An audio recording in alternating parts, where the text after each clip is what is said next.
Hola gente, ¿cómo están? Bienvenidos a Proyectando Ideas, su blog de cine. Y hoy día vamos a hablar sobre una comedia de enredos ochentera producida por George Lucas, una película un poquito caleta llamada Radioland Murders. Veamos. Radioland Murders, o Asesinatos en la Radio, es una película que quise ver por años. No tanto porque me llamase la atención el reparto o el concepto, sino porque al ser un fanático acérrimo de Star Wars, siempre he estado interesado en la filmografía de George Lucas. Y sí, sé que el creador de la famosa saga galáctica no es el director de Murders, pero la idea definitivamente fue de él y su cargo como productor de la cinta fue innegablemente importante. El punto es que después de mucho tiempo por fin conseguí el film en DVD.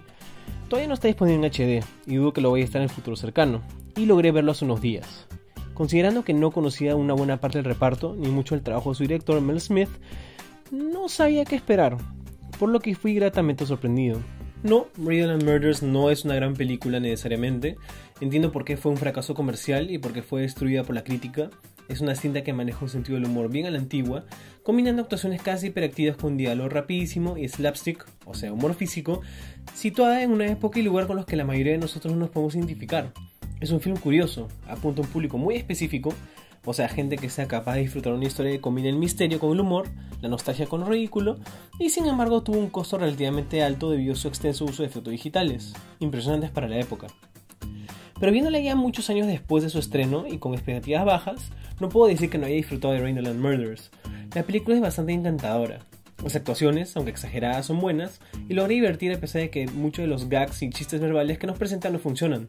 Es imperfecta y caótica, pero a la vez simpática y sonsamente simple. La película se desarrolla en los años 40, cuando la radio era el medio de comunicación masivo más popular y la televisión todavía no se masificaba. Nuestros protagonistas son Penny, interpretada por Mary Stuart Masterson, y George Henderson, interpretado por Brian Benben.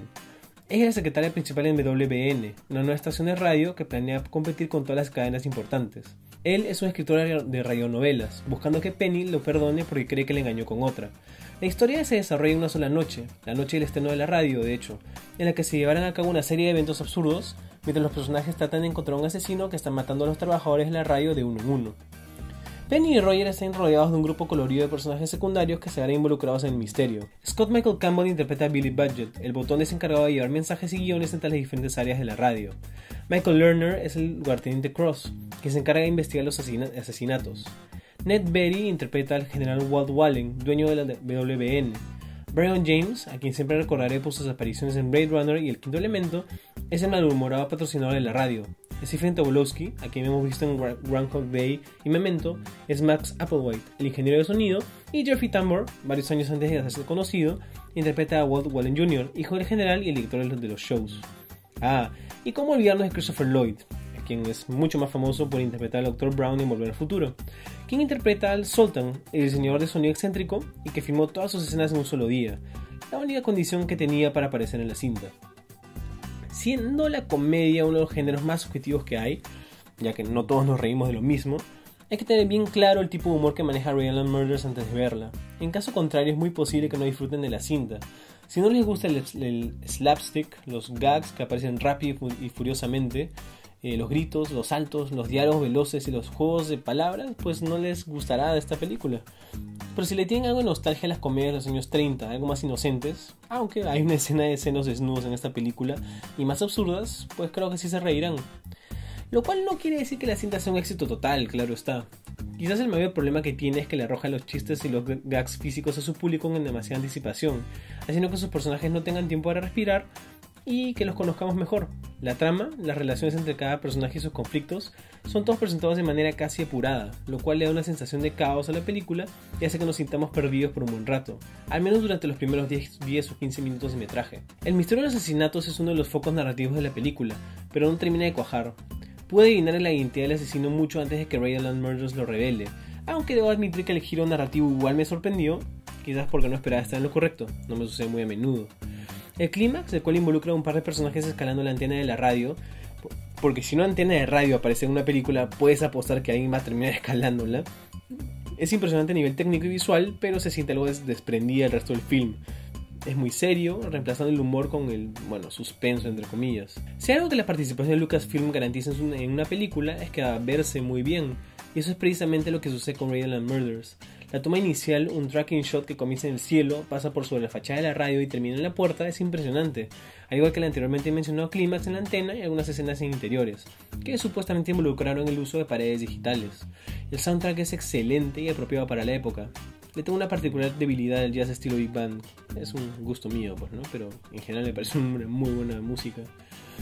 Y nada, Real Murders me sorprendió. Creí que iba a ser un desastre, como ya la mayoría de críticas me habían advertido.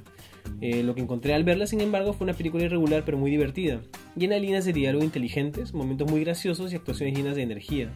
Es un film algo ruidoso, muchos de sus personajes se pasan varias escenas gritando y quizás es ingenuo, pero no pude evitar dejarme llevar por sus encantos, por muy limitados o poco memorables que sean. Mary Stuart Masterson es creíble como la heroína fuerte y trabajadora, y Brian Benben es memorable como un hombre desesperado pero valiente. Verlo acá me dio ganas de buscar su filmografía.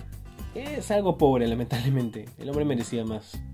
Si les traen las películas de época, el humor a la antigua, la música de los años 40, o era una serie de actores de los 80s y 90s que ya casi no aparecen en grandes producciones, actuar como locos mientras tratan de develar un misterio ridículo, pues disfrutarán de Riddle and Murders, al igual que yo. Simplemente véanla con bajas expectativas. Para una floja tarde de fin de semana en la cual uno no tiene ganas de ver algo complicado y profundo, no sabe de todo mal.